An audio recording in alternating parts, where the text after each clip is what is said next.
And in the near future, guys, mamamanifest mo rin yung mga bagay na gusto mo para sa sarili mo. So, you just focus on your self, mga kapiksi. As long as nag-focus ka sa sarili mo, mag-focus ka sa desires mo, kahit ano pa yan, mamamanifest at mamamanifest mo yan, no? I always tell you guys, you can be, do, and have anything that you want, limitless, mga kapiksi, as long as focus your energy, okay?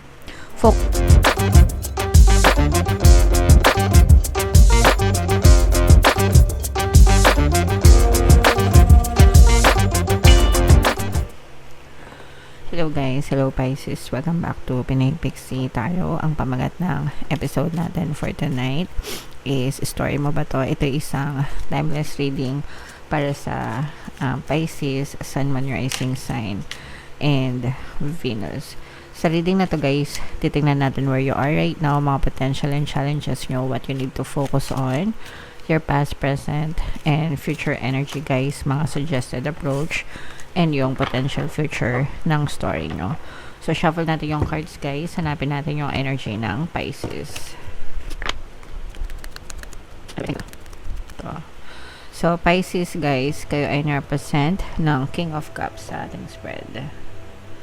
So, kung ano na lang yung makaresonate, guys, take that message kasi hindi lahat ng mensahe ay mag-resonate sa inyo.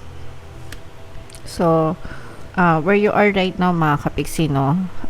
You are trying to focus more on yourself, mga kapiksi. Parang pinaprioritize mo yung sarili mo. Parang pagod ka na sa ibang tao, pagod ka na sa kaka-please ng ibang tao, pagod ka na sa kakahanap ng validation from other people. So, ngayon, parang gusto mong bumawi sa sarili mo, gusto mo isipin na lang yung sarili mo for now. Gusto mo lang magpakasaya, maging happy, and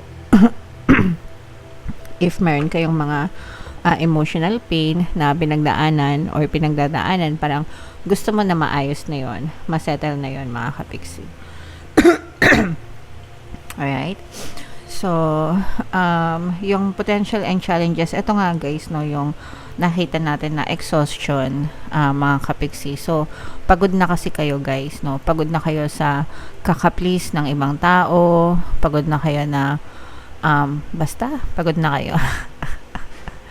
Pagod na kayo sa ibang tao. Parang gusto mo na lang sarili mo, gusto mo na lang bumawi sa sarili mo, mga kapiksi. So, ganun yung nakikita natin guys.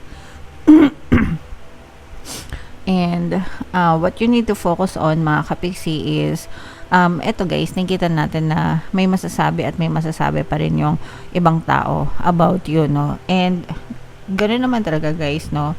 Whether gumawa tayo ng hindi maganda or gumawa tayo ng maganda, ang nakikita lang palagi ng ibang tao sa atin is yung mga hindi magagandang nagawa natin, pero yung mga magagandang nagagawa natin, hindi yan masyadong naha-highlight, mga kapiksi.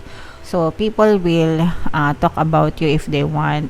Kung gusto nilang sirain ka, yung opinion nila, di ba? But, wag kayo masyadong matrigger sa sinasabi nila about you. Ang importante is, you feel good about yourself and maganda yung paniniwala mo tungkol sa sarili mo. So, that's what matters the most. So, mag-focus ka lang sa sarili mo, kapiksi. And in your recent past guys, eto guys, sa recent past nyo, parang nararamdaman natin dito na yung pagka people pleaser mo talaga, no? Ibig sabihin, parang piniplease mo nga, no, yung ibang tao. Yun ang ibig sabihin ng people pleaser, para maging maganda yung tingin nila sa'yo, yung pakikisama nila sa'yo. Sometimes kahit labag sa loob mo, yung mga bagay na ginagawa mo pa rin just to please everybody in your quantum bubble. And doon nanggaling yung exhaustion mo guys, kasi sabi ko nga, whatever happens or kahit anong gawin mo sa kanila, meron pa rin silang masasabi na hindi maganda about you. So, I'm sensing na yun yung kinakasama ng loob nyo, and you're coming from that situation guys.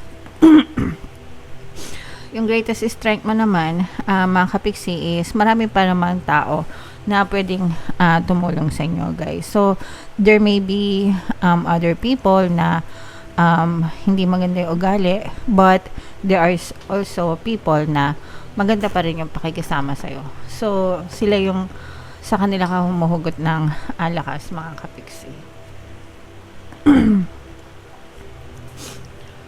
And in the near future, guys, mamamanifest mo rin yung mga bagay na gusto mo para sa sarili mo. So, you just focus on your self, mga kapiksi. As long as nag-focus ka sa sarili mo, mag-focus ka sa desires mo, kahit ano pa yan, mamamanifest at mamamanifest mo pa yan, no?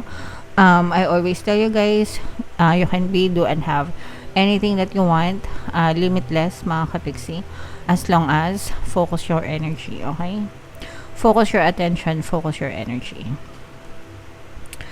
And yeah, so mga suggested approach, guys, is kahit na may mga tao na hindi gumagawa ng maganda sa'yo or hindi maganda yung pakikisama sa'yo, there are still plenty of people na naniniwala sa'yo and maganda yung intention towards you. So, surround yourself with people na kaparehas mo, no?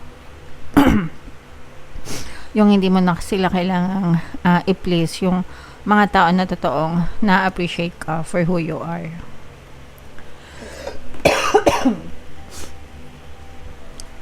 Excuse me. So, ito naman, guys, what you need to know, this is an earth sign, energy, Capricorn, Taurus, Virgo. For some of you, maaring may earth element kayo sa inyong natal chart, or you may be dealing with an earth sign. Pero ang ibig sabihin nito, guys, is matuto kayong magpakumbaba, mga kapiksi. Matuto kayong maging humble, always put your feet on the ground, mga kapiksi. Palagi tayo dapat nakaapak sa lupa, kahit gaano pa yung kataas yung mga achievements nyo or yung mga ma-achieve nyo sa buhay. Always be grounded, guys, okay? And your hopes and fears, guys, don't be afraid of love, no? And of being loved, mga kapiksi. Hindi lang sa romantic na relationship, guys, no? Pero yung pagmamahal, don't be afraid of giving love sa kapwa natin and receiving love as well sa mga kapwa natin, guys. Okay? So, sabi ko nga, kahit na may mga tao na hindi maganda yung trato sa inyo, always meron pa rin mga tao na mapagkakatiwalaan natin, mga kapiksi. And yung potential future ng inyong sitwasyon, ito, guys, no, parang parang marireborn yung sarili nyo, guys. Ibig sabihin, parang pwedeng mag-level up kayo, parang papatayin nyo yung old version nyo, and you will live as a new version of yourself. Parang yung kanta ni Taylor Swift, look what you made me do, diba? Sorry, they cannot come to the phone right now because she's dead, diba? Alam nyo ba yung lyrics na? Search nyo na lang, guys, no? Parang sinasabi doon ni Taylor Swift na patay na yung old na Taylor Swift and meron ng bagong Taylor Swift. So, ibig sabihin nun, it's embracing the new version of yourself and saying goodbye to old version of yourself. So, yeah, mag-focus ka dun sa new version ng sarili mo na mas mahal mo, mas gusto mo, 'di ba? Hindi lang para sa ibang tao, kundi para sa sarili mo, kapiksi. Sometimes kasi, 'di ba, may mga times na talagang hindi natin naiiwasan na we're seeking validation from other people, kaya kahit na hindi tayo 'yon, ginagawa natin para sa kanila, para magustuhan nila tayo, only to find out na it's never enough for them. Okay? Pero you should always be enough for yourself. Nagets nyo ba? Sana naintindihan nyo. But this is more about appreciating yourself more, Pisces. Okay? So, comment down below if story nyo ba to guys, if naka-resonate kayo, and bunot lang tayo ng isa pang card habang sinashuffle ko to. Panoorin nyo muna guys yung video natin regarding sa ating paano mag-manifest ng abundance video course. Kapiksi, sawa ka na ba sa mga struggles at hirap sa buhay mo? Masipag ka ba at masikap sa buhay ngunit hindi ka pa rin umaasenso? Ilang beses ka na bang nag-attempt magnegosyo at mag-invest pero palagi ka pa rin nalulugi?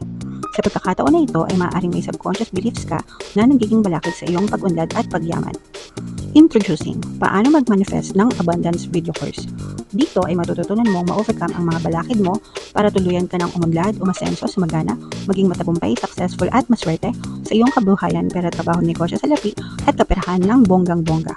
Dali, mag-send na ng email sa pinoypixitaro@gmail.com at simulan na ang iyong pagyaman ngayon.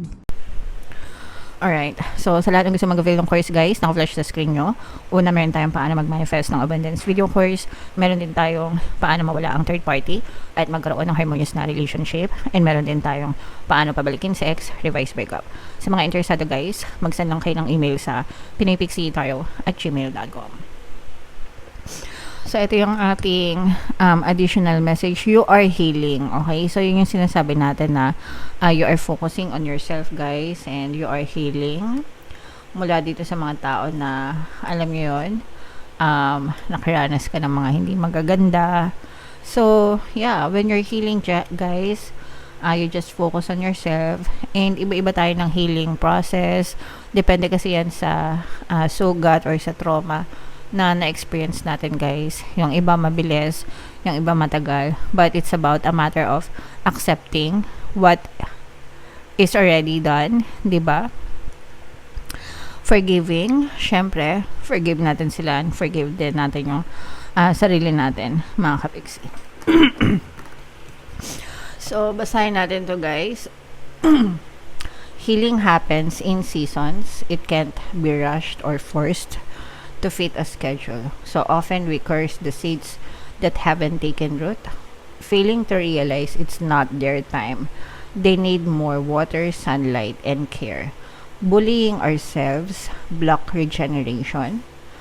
Also, sometimes the healing we're focused on isn't the healing that's taking place. There's a much deeper healing going on. Be patient, dear one, you are healing. So, kahit ano pa yan guys, yung pinagdadaanan nyo, basta mag-focus lang kayo sa sarili nyo guys. Again, don't be too hard on yourself. Kailangan magkaroon ng acceptance and forgiveness. And wag nating madaliin guys, no? Dadating at dadating yan na kapag naalala mo yung mapait na nakaraan pero hindi ka na affected, that's when you can say na talagang nag-heal na kayo, mga kapiksi. Alright? Okay. So, comment down below guys if naka-resonate kayo. And ito yung ating 2026 kapalaran guys. Kung hindi nyo pa napapanood, panoorin nyo na. Ito naman yung ating success stories ng paano mag-manifest ng abundance video course. Click here to subscribe guys. Thank you for liking, sharing, and subscribing. See you next time. I love you all. Have a nice day. Bye-bye.